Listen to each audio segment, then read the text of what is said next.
رب العالمین والصلاة والسلام علی رسول النبی الکریم اما بعد فاعوذ باللہ من الشیطان الرجیم بسم اللہ الرحمن الرحیم السلام علیکم ورحمۃ اللہ وبرکاتہ۔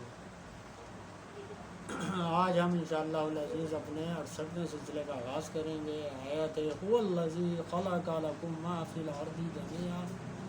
ثم استوى إلى السماء فسوحن سبع سماوات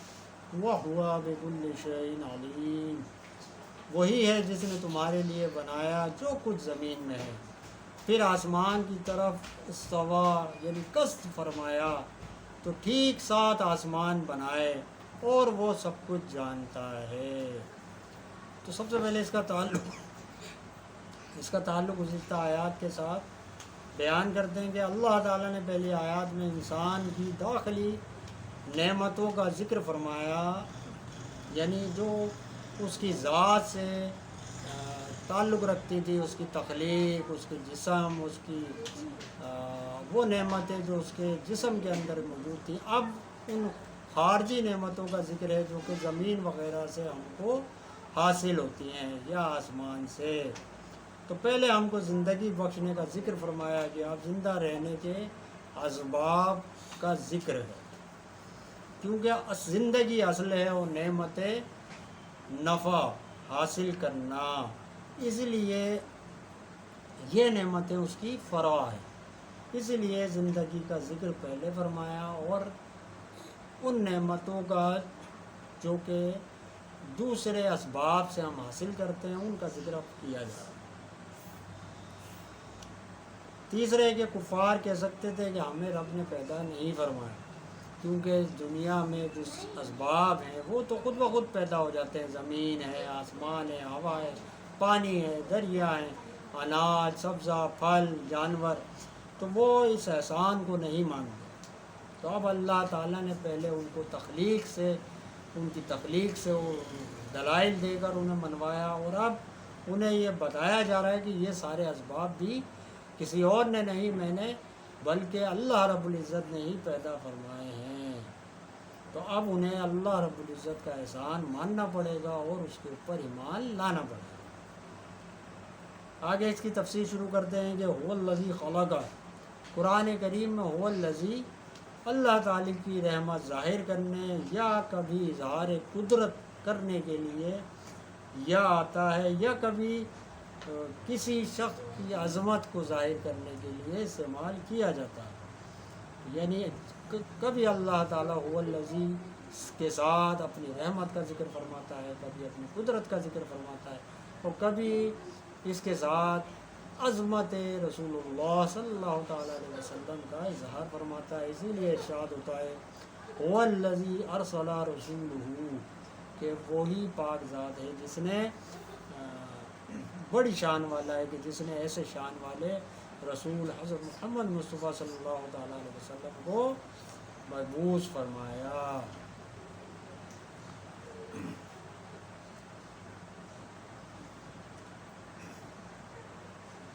مفسرین فرماتے ہیں کہ یہاں خلق قدر کے معنی میں، یعنی رب تعالیٰ نے زمین کی ساری نعمتوں کو مقرر فرما دیا، اور اس آیت کے نازل ہونے تک جتنی چیزیں اللہ رب العزت نے عطا کر دی تھی انسانوں کو، یا جتنی چیزیں قیامت کے آنے تک انسان حاصل کرے گا، ان سب کو انسان کے ماتحت یا تابع کر دیا۔ تو اس آیت کا مقصد یہ ہوا کہ جو کچھ پیدا ہو چکا ہے، جو کچھ پیدا ہوگا، یا جو کچھ پیدا ہو رہا ہے، یہ سب تمہارے ہی لیے ہے اور تمہاری ہی خاطر ہے۔ لکم، اس میں لام نفع کا ہے، یعنی تمہارے نفع کے لیے چیزیں پیدا ہوئیں جس سے تم دنیاوی یا دینی فائدے حاصل کرو، کسی کو کھاؤ، کسی کو پہنو، کسی کو پیو، کسی اور چیز سے اور مزید نفع حاصل کرو، اور بعض چیزوں سے بچ کے ان سے رک کے ثواب حاصل کرو۔ وہ ان سب چیزوں کو جب ہم مان لیں گے اور اس پہ مان لے آئیں گے تو ہمیں اللہ رب العزت کی وحدانیت کا اقرار کرنے میں آسانی ہوگی۔ ما فی الارض جمیعا، یعنی اس سے معلوم ہوا کہ زمین کی ساری چیزیں خواہ زمین کے اوپر ہوں زمین کے اندر ہوں، سب ہمارے لیے ہی پیدا کیے گئے ہیں، چاہے وہ کانے ہوں، سبزے ہوں، جانور ہوں، دریا ہوں، کوئی بھی چیز جو اس زمین کے اوپر زمین کے اندر جو جو نعمتیں اللہ رب العزت نے پیدا فرمائی وہ سب کی سب انسان کے لیے ہی پیدا فرمائی ہیں، یا تو وہ بلا واسطہ یا بغیر یا بالواسطہ سب ہمارے ہی کام میں آتی ہیں، عمدہ غذائیں ہیں، پاکیزہ خوشبوئیں ہیں، دل پسند آوازیں ہیں، حسین صورتیں ہیں، حسین جانور ہیں، حسین جاندار ہیں، اور بڑی عجیب و غریب خوشگوار نعمتیں ہیں جو کہ سب کی سب تمہارے ہی لیے پیدا فرمائی ہیں۔ اسی طرح بیماری مشقت ہماری عبرت کے لیے پیدا فرمائی گئی، موت کو اس لیے پیدا فرمایا تاکہ دنیاوی نعمتوں سے اگلے اور پچھلے لوگ نفع حاصل کریں۔ اگر سب لوگ صرف پیدا ہی ہوتے رہتے اور موت کا تصور نہ ہوتا تو دنیا میں جگہ تنگ پڑ جاتی اور مسائل بڑھ جاتے، لڑائی جھگڑے فساد انتہا کے ہو جاتے۔ تو اسی طرح اگر جرم نہ ہوتا تو یہ سارا نظام چل ہی نہیں سکتا تھا، تو جرم کو بھی رکھا گیا اس نظام کا حصہ تاکہ اس کے ساتھ انصاف کا نظام کھڑا ہو سکے۔ اسی طرح پولیس کا محکمہ رکھا گیا، عدالتیں بنائی گئیں، دشمن رکھے گئے تاکہ فوج کا نظام قائم ہو، بھوک رکھی گئی تاکہ انسان خوراک کا اسباب کو جمع کرے، غذا کو اختیار کرے، سردی گرمی موسم مختلف موسم رکھے گئے تاکہ انسان اسی لحاظ سے اپنے لباس کا انتخاب کرے، بیماریاں رکھی گئیں تاکہ دوائیں اور اپنا علاج معالجہ کر سکے، اور مختلف مصیبتوں سے ہی دنیا کا نظام ایک متوازن کیفیت میں چل رہا اور یہ چلتا رہے گا۔ تو آپ فرماتے ہیں کہ یہی تم هو الذی خلق لکم ما فی الارض جمیعا میں سارا نظام کی حقیقتیں، ان کی جو اصل وجود کی حقانیت ہے وہ اللہ رب العزت نے اس میں واضح فرما دی کہ دنیا کی تمام چیزیں یہ سارا نظام اللہ رب العزت نے ہمارے لیے پیدا فرمایا۔ آگے ثم استویٰ الی السماء، تو یہاں فرماتے ہیں استوا سوی ان سے بنا جس کے معنی برابری یا مساوات، اسی لیے سیدھی چیز کو مستوی کہا جاتا ہے کیونکہ اس میں ہر اجزاء آپس میں برابر ہوتے ہیں، نہ اونچے نہ نیچے نہ ٹیڑھے نہ میڑے، بلکہ ان کا استعمال اور ہر چیز برابر ہوتی ہے۔ تو اسی لیے پھر قصد اور ارادے کے لیے بھی اس کا استعمال ہونے لگا، اسی لیے عرب میں استعمال ہوتا ہے استوا علیہ کالصحم المرسلی، یعنی اس کا چھوٹے ہوئے تیر کی طرح قصد کیا، یعنی انسان نے تیر چلایا تو جیسے تیر نکلتا ہے اپنی کمان سے اسی طرح اس نے اپنے ارادے کا قصد کیا۔ تو یہاں اب وہ ارادے اور قصد کرنے کے معنی میں استوا کو استعمال کیا جانے لگا، اور اللہ رب العزت برابری کے معنی سے پاک ہے، اس لیے یہاں اس کے معنی قصد یا ارادے کے ہی کیے جائیں گے۔ یعنی اللہ رب العزت نے تمام نعمتیں زمین کی ہمارے لیے پیدا فرمائیں، اور تمام چیزیں جو آسمانی چیزیں ہیں، ستارے چاند سورج وغیرہ، یہ سب ہمارے لیے ہی پیدا فرمائے، اور اسی لیے آسمان کو بھی پیدا فرمائے۔ تو اس سے معلوم ہوا کہ اصل مقصود تو زمین تھا، اور زمین کو قائم رکھنے کے لیے اس کا ایک سائبان مقرر کرنے کے لیے اللہ پاک نے آسمان کو بنایا، اور اس میں مختلف ستارے روشنیاں چاند سورج ان کو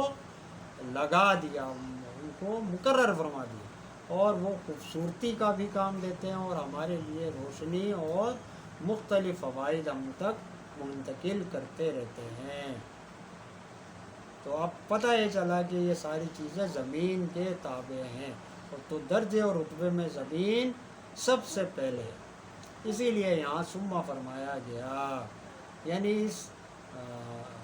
دلیل سے ہمارے یہ ثابت ہو گیا کہ بہت سے لوگ اس پہ اعتراض کرتے ہیں کہ آسمان یا زمین میں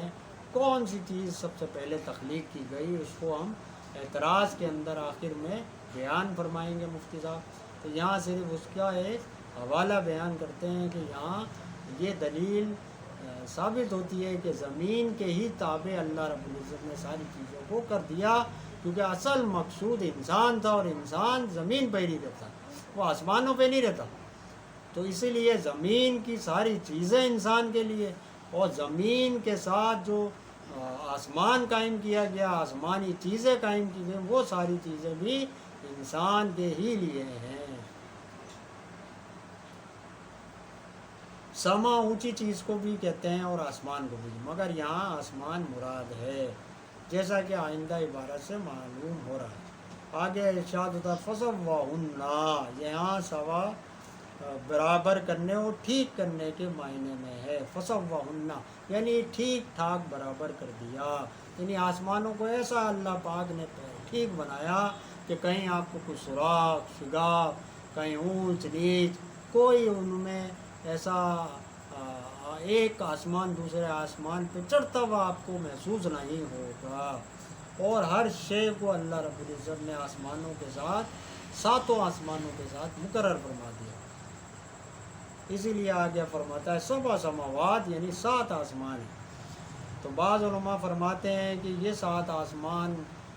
عرش اور کرسی کے ساتھ ملا کے ہیں، اور بعض علماء فرماتے ہیں کہ عرش اور کرسی ان کے علاوہ ہیں،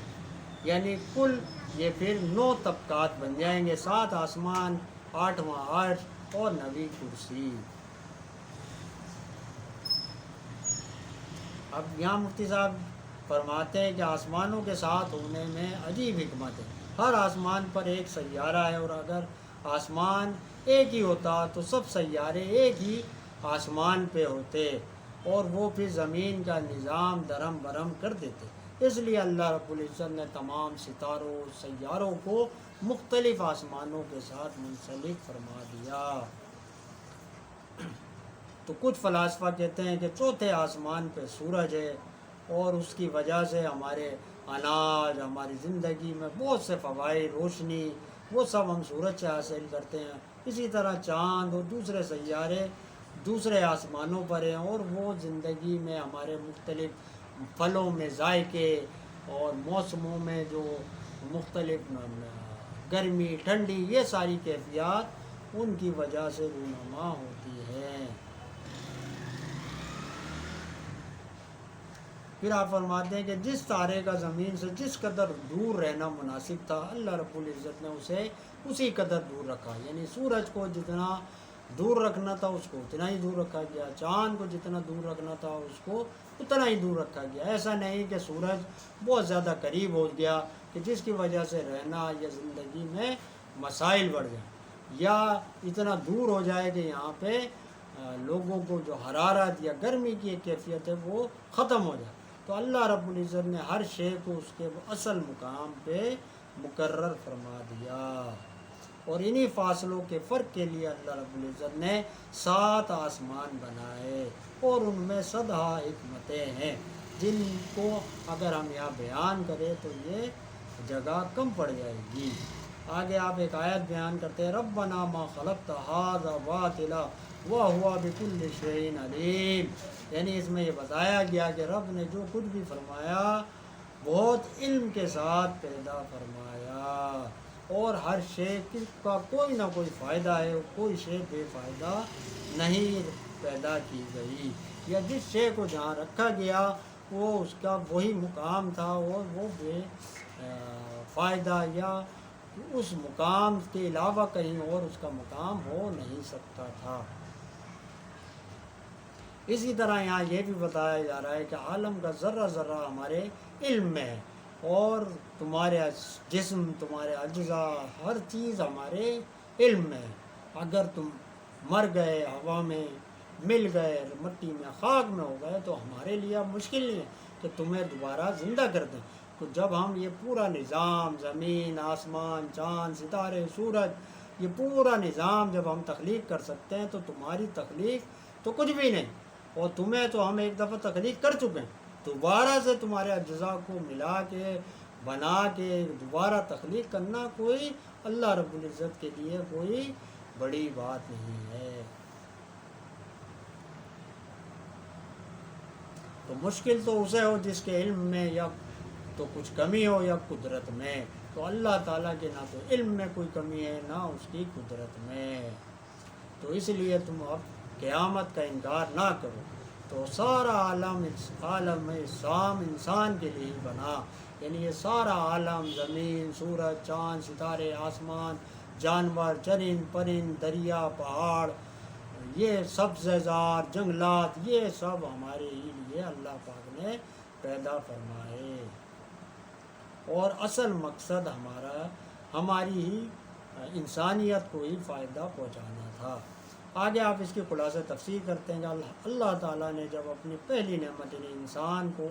زندہ کرنا یاد دلایا تو اب ان نعمتوں کا ذکر فرمایا جا رہا ہے جن کے اوپر انسان کی زندگی منحصر کرتی ہے، جن کے ذریعے وہ زندہ رہنا اس کے لیے آسان ہوتا ہے. اور وہ تمام اسباب کو اب یہاں بیان کیا جا رہا ہے کہ ان سارے سامان کو جو کہ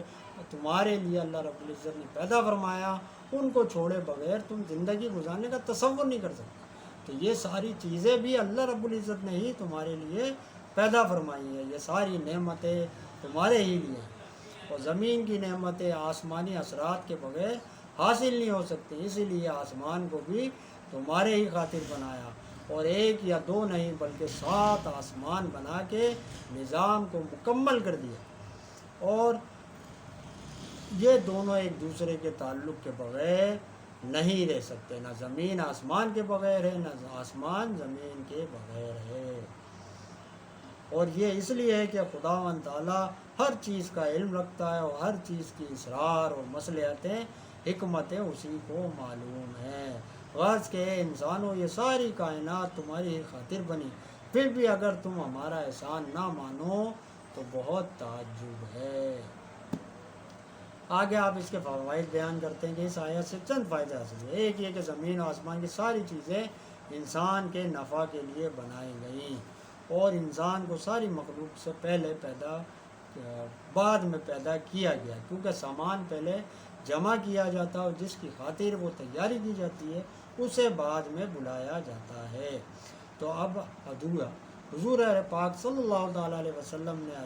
ایک حدیث پاک آتی ہے کہ لولا لما خلقت الافلاک، تو یعنی یہ ساری کائنات اللہ رب العزت نے میرے لیے ہی پیدا فرمائی. تو یہ حدیث اکثر علماء فرماتے ہیں ضعیف ہے، لیکن اس آیت سے اس حدیث کو تقویت ملتی ہے کہ جب تمام اشیاء، تمام زمین آسمان نعمتیں اللہ رب العزت انسانوں کے لیے پیدا فرما رہا ہے، تو انسان تو سارے کے سارے ہی بنے ہی حضور پاک صلی اللہ تعالیٰ علیہ وسلم کے لیے، اور آپ صلی اللہ تعالیٰ علیہ وسلم افضل البشر ہیں. تو اس حدیث کو تقویت ملتی ہے اس آیت سے کہ جب قرآن کی آیت کہہ رہی ہے کہ ہر چیز انسان کے لیے اور حضور یہ فرما رہے ہیں کہ ہر شے میرے لیے بنائی گئی، تو اس سے یہ بات مطابقت ہوتی ہے کہ حضور کی وجہ سے ہی انسان کی تخلیق ہوئی اور انسان کی تخلیق کی وجہ سے ہی سارے نظام کو اللہ رب العزت نے پیدا فرما دیا.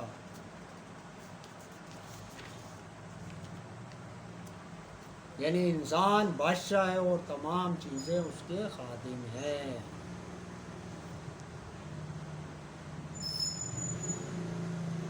دوسرا فائدہ یہ حاصل ہوتا ہے کہ یہ تمام چیزیں نفع کے قابل ہیں، وہ سب حلال ہیں. یعنی اللہ رب العزت نے جو جو چیزیں ہمارے لیے فائدہ مند رکھی ان کو حلال قرار دیا، اور جن چیزوں کو شریعت نے حرام فرمایا وہ ہمارے لیے نقصان دہ تھی، تو وہ اب ہمارے لیے حرام ہے. اور جن چیزوں سے سکوت فرمایا وہ بھی ہمارے لیے حلال ہیں، کیونکہ قیامت تک یہ نظام چلتا رہے گا. بہت سی چیزوں کا بعد میں یا وقت کی ضرورت کے حساب سے انسان نے اپنی زندگی میں چیزوں کو استعمال کرنا یا چھوڑنا، تو وہ سارا نظام چلتا رہے گا. تو بہت سی چیزوں میں قرآن اور حدیث کے اندر ثبوت پایا جاتا ہے. تو وہ اسی لیے ہے کہ ہمارا نظام قیامت تک کے لیے قائم و دائم رہے، اور جن چیزوں کے اندر ثبوت ہے وہ ساری چیزیں ہمارے لیے حلال ہیں. تیسرا فائدہ یہ حاصل ہوا کہ آسمان اور یعنی آسمان بھی ایک جسم ہے اور وہ ساتھ ہیں اور ان کی ایک حقیقت ہے. تو اللہ رب العزت نے قرآن میں یا گزشتہ جو کتب مقدسہ تھی توریت یا انجیل شریف میں مختلف حکایتیں اور مختلف وہاں پہ بیان فرمائی جن کے اندر آسمانوں کا، ستاروں کا، چاند کا، سورج کا ذکر فرمایا. اور بہت سے ایسے مضامین ہیں جن سے یہ ثابت ہوتا ہے کہ یہ ساری چیزیں ہر مذہب کے اندر ان کے بارے میں کچھ نہ کچھ اطلاع یا معلومات دی گئی. آج کل کے زمانے میں ایک فلاسفی جس کا نام فیثاغورس ہے، اس نے آسمانوں کا انکار کیا اور یہ کہا کہ یہ سب ایک دھواں ہے اور اس دھوئیں کی وجہ سے ہمیں یہ آسمان کی کیفیت نظر آتی ہے، ورنہ آسمان حقیقتاً کوئی شے نہیں ہے. اور اس کو دیکھا دیکھی ہمارے بہت سے علماء اس کی تقلید میں یہ ماننے لگے کہ آسمان کی کوئی حقیقت نہیں ہے، جبکہ قرآن کی آیات واضح طور پہ اور اکثر آیاتیں واضح طور پہ بتاتی ہیں کہ اللہ رب العزت نے 7 آسمانوں کو پیدا فرمایا. اور احادیث مبارکہ سے بھی ہمیں حدیث معراج میں اور مختلف احادیث میں بیان ملتا ہے کہ جہاں 7 آسمان کا ذکر ہے، ان کے دروازوں کا، ان میں سے آنا جانا، حضور علیہ پاک صلی اللہ تعالی وسلم نے ان دروازوں کے ذریعے گزر کے 7 آسمانوں سے اوپر عرش تک آپ گئے اور اس سے آگے تک کی اللہ رب العزت نے آپ کو سیر کروائی. تو یہ ساری حقیقتیں تو موجود ہیں. اب وہ لوگ جو انکار کرتے ہیں وہ سوائے ان کے دماغ کی ایک خلل ہے اور اس کی کوئی حقیقت نہیں. چوتھا یہ فائدہ حاصل ہوا کہ آسمان دور رہ کر بھی زمین کو فیض دے رہا ہے. یعنی آسمان تو بہت ہزاروں میل کے فاصلے پہ، لیکن اس کے فوائد، روشنی، اس کے ستارے، اس کے چاند، سورج، جو اللہ پاک نے ان میں رکھے، وہ اپنے فیوز، برکات، اسی طرح بارش، پانی، اللہ پاک وہاں سے رحمتیں، نعمتیں زمین پر منتقل فرما رہا ہے. تو یہ ساری چیزیں زمین پر آسمان اتنی دور رہ کے بھی منتقل کر رہا. تو اب ہمیں اگر کوئی شخص یہ کہے کہ حضور علیہ الصلوۃ والسلام مدینہ میں ہیں، ہم سے بہت دور ہیں، تو وہ اب ہمارے ساتھ کیسے یہ فیض پہنچا سکتے ہیں یا کیسے ان کا رحمت ہمیں مل سکتی ہے. تو ہمیں یہ دیکھنا چاہیے کہ ایک آسمان بھی تو زمین پر اپنی نعمتیں، رحمتیں پہنچا رہا ہے اور بغیر کسی تردد کے، بغیر کسی وقت کو ضائع کیے بغیر. تو حضور علیہ الصلوۃ والسلام تو ہر مخلوق سے بڑھ کر ہیں. تو آپ علیہ الصلوۃ والسلام مدینے کیا کہیں بھی ہوں، آپ ہر وقت اپنے امتی کے اوپر نظر کرم فرماتے ہیں اور آپ کا فیض آج بھی اور قیامت تک جاری رہے گا. آگے آپ اس کی تفسیر سفیانہ بیان کرتے ہیں کہ اللہ تعالیٰ ایسی قدرت والا ہے جس نے تمام جسمانی روحانی چیزوں کو تمہارے لیے پیدا فرمایا، اور اب تمہیں اللہ رب العزت کو بھولنے کے بجائے اسے یاد رکھنا ہے اور اپنے جو خلقت کا جو مقصد ہے وَمَا خَلَقْتُ الْجِنَّ وَالْإِنسَ إِلَّا لِيَعْبُدُونَ، اس کو یاد رکھنا ہے اور کفر کی ذلت یا پستی سے بچنا ہے. تو یہاں آپ ایک حکایت بیان کرتے ہیں تفسیر روح البیان کی. سورہ رعد شریف میں فرمایا گیا کہ ایک بزرگ سے اللہ رب العزت نے سوال کیا کہ تم نے میرے لیے تم نے کیا چیز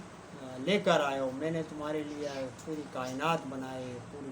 زمین، آسمان، یہ پورے ہر شے بنائی. تو ان بزرگ نے کہا کہ میں نے اپنی تمام عبادات آپ کے لیے ہیں اور یہ آپ کو میں پیش کرتا ہوں. تو ارشاد الہی ہوا کہ یہ عبادتیں بھی تو میں نے ہی تیرے لیے بنائی تھی تاکہ تو دوزخ سے بچ جائے اور جنت حاصل کر لے. اب یہ بتا کہ تو نے میرے لیے کیا کیا؟ وہ پھر عرض کریں گے کہ مولا میں تیرے لیے کیا کر سکتا ہوں، میں تو جو کر سکتا تھا میں نے وہی کیا. تو اللہ رب العزت ارشاد فرمائے گا کہ تو میرے لیے محبت کر،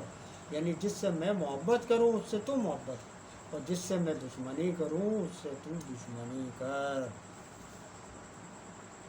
تو اسی لیے اللہ رب العزت قرآن میں فرماتا ہے فویل للمصلین الذین هم عن صلاتهم ساہون، کہ جو عبادت گمراہ کرے مگر وہ جان کر رب اس سے ناراض ہے۔ اسی لیے صوفیہ کرام کے نزدیک جنت کے لیے عبادت کرنا کمال نہیں،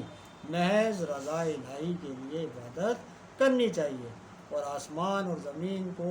اللہ رب العزت نے ہمارے دینی دنیاوی ہر فائدے کے لیے ہی پیدا فرمایا۔ تو اب اگر ہم عبادت کر بھی لیتے ہیں تو کوئی بڑا کمال نہیں کرتے۔ تو بچوں کی پرورش ایسے ہی ہوتی ہے کہ یہ سارا نظام اللہ رب العزت کے حکم سے چلتا ہے، اور رب تعالیٰ اپنی ہر مخلوق کے ہر حال کو بہت بہتر جانتا ہے۔ جیسے ہم اپنے بچوں کا حال ہر چیز سے بہت بہتر طریقے سے جانتے ہیں، اسی طرح اللہ رب العزت ہر بندے کا حال سب سے بہتر جانتا ہے۔ آخر میں آپ اعتراضات کا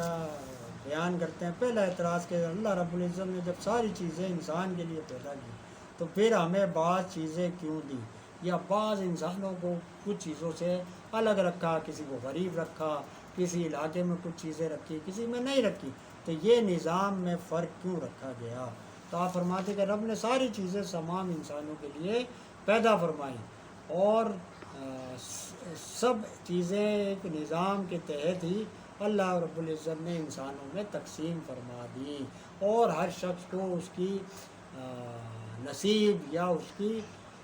قدرت کے بقدر اس کی ضرورت اس کو حاصل ہو گئی۔ تو اب کسی جگہ والوں کو کوئی پھل نصیب ہوئے، کسی والوں کو کوئی اور جانور نصیب ہوئے، کسی اور علاقے والوں کو کچھ اور نعمتیں حاصل ہوئیں، تو اللہ رب العزت نے زمین پہ ایک برابری کا نظام قائم فرما دیا، تاکہ کوئی شخص یہ نہ کہہ سکے کہ ہر شے دنیا میں برابر ہے، کیونکہ یہی تو انسانی زندگی کی آزمائش ہے، اور اسی آزمائش سے گزر کے ہم نے اللہ رب العزت کو پہچاننا ہے۔ دوسرا اعتراض لکھتے ہیں کہ جب ہر چیز ہمارے لیے ہی بنی تو شریعت میں بہت سی چیزیں ہم پہ حرام کیوں ہیں؟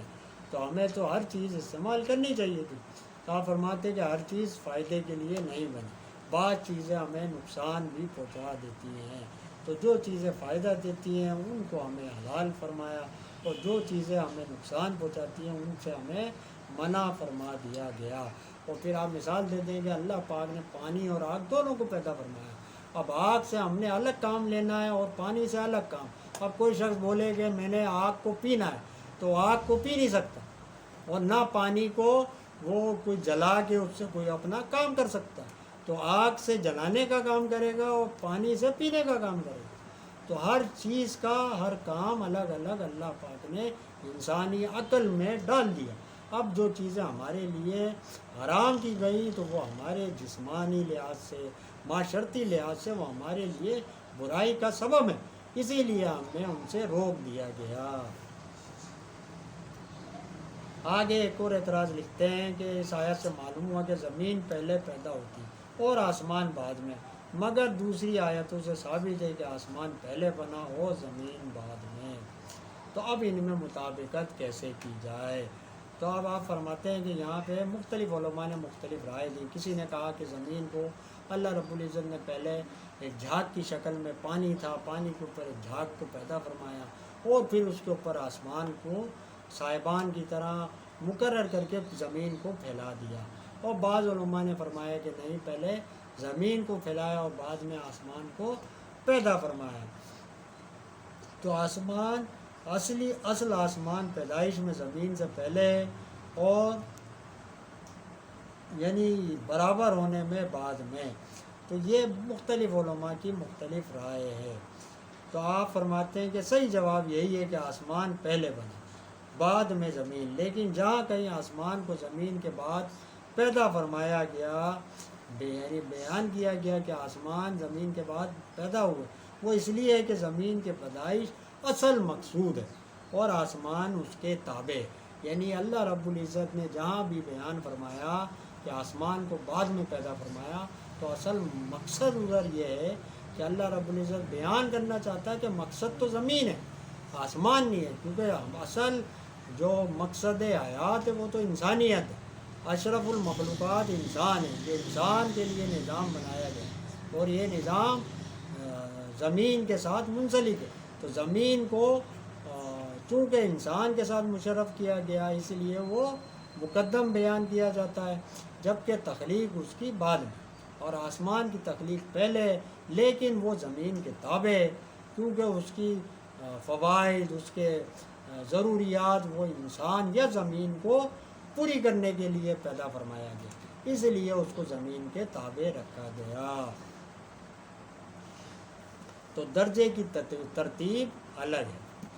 چوتھا اعتراض بیان کرتے کہ اس آیت سے معلوم ہوا آسمان و زمین کی پیدائش میں بہت وقت لگا، بلکہ بعض جگہ فرمایا گیا کہ پیدائش 6 دن میں ہوئی، اور ایک آیت میں فرمایا گیا کہ اللہ رب العزت نے کن فرمایا اور سب کچھ پیدا ہو گیا۔ تو آپ اس کا جواب دیتے ہیں کہ اس کی تفصیل ہم آیت 6 ایام والی جو آیت ہے وہاں پہ کریں گے۔ یہاں صرف اتنا سمجھ لیں کہ کن فرما کے اللہ پاک نے ہر چیز کو پیدا فرمایا، اور یہ کن اس نے 6 دن متواتر فرمایا، اور یہ دن کا لحاظ بھلے سورج موجود تھا یا نہیں تھا، لیکن وہ ایک وقت کی کیفیت کو ظاہر کرنے کے لیے یہاں دن بیان کیا گیا ہے۔ تو یہ 6 دن کو سے مراد وہ وقت ہے جس وقت میں اللہ رب العزت نے مختلف کام کیے، یعنی 6 دفعہ کن کی توجہ ہوئی اور یہ تمام چیزیں بن گئی۔ اب رہی یہ بات کہ کن فرمانے سے کیا مراد ہے، اور جب کہ اس وقت کوئی موجود ہی نہیں تھا تو کن کس سے کہا گیا اور کس نے سنا، اور 6 دن میں ہی کیوں پیدا فرمایا، تو یہ تمام باتیں انشاءاللہ العزیز جو آگے آیا 6 ایام والی آئے گی وہاں پہ بیان کیے جائیں گے۔ 5واں اعتراض بیان کرتے ہیں کہ آج سائنس کہتی ہے کہ آسمان کچھ نہیں، بلکہ یہ ہمارے جو آلات ہیں، دوربین، فلکی نظام کو پڑھنے والے آلات، وہ یہ ثابت کرتے ہیں کہ یہ تو ایک خلا ہے اور کچھ بھی نہیں ہے۔ تو آپ اس کا جواب دیتے ہیں کہ اگر آسمان موجود نہیں ہے اور آلات سے نظر نہیں آتا تو جو ہماری زمین پہ سب سے اہم چیز ہے ہوا، تو ہوا بھی ہم کسی آلات یا کسی ذریعے سے دیکھ نہیں سکتے۔ تو اگر ہم دلیل کسی چیز کے ہونے نہ ہونے کی یہ نہیں ہوتی کہ ہماری آنکھ اس کو دیکھ سکتی ہے یا نہیں دیکھ سکتی، تو اگر اس کو دلیل مانا جائے تو پھر تو ہوا کا بھی انکار کرنا پڑے گا، تو دلیل یہ نہیں ہے۔ تو اللہ پاک نے قرآن میں فرمایا کلو فی فلکی یسبحون، کہ ہر ستارہ اپنے آسمان میں تیر رہا ہے، اور آسمان کو اللہ پاک نے ہوا کی طرح رقیق بنایا، یعنی جیسے ہوا کی کیفیت ہوتی ہے کہ وہ اس میں سے چیزیں نکل جاتی ہیں آر پار، اسی طرح آسمان کی کیفیت کو بھی اللہ رب العزت نے ایسے ہی بنایا ہے۔ آگے اگلی آیت ہے اس کا بیان ہم انشاءاللہ العزیز اگلے پروگرام میں کریں گے۔ یہاں اس آیت کا بیان مکمل ہوتا ہے۔ اللہ رب العزت سے دعا ہے کہ ہمارے پڑھنے کو، آپ کے سننے کو اپنی بارگاہ میں قبول و منظور فرمائے۔ وما علینا الا البلاغ۔